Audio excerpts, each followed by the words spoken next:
வந்து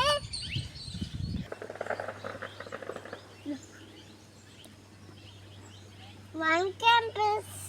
இன்னைக்கு நாங்கள் முருங்கைக்கீரை அட்டுக்கிடுங்க. இதில் சூப்பு, அப்புறமா ரொட்டி, அப்புறமா இது, அப்புறமா அப்புறமா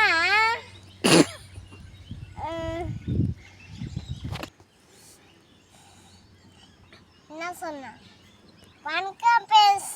இன்னைக்கு நாங்கள் முருங்கைக்கீரை வச்சுக்கிறோங்க.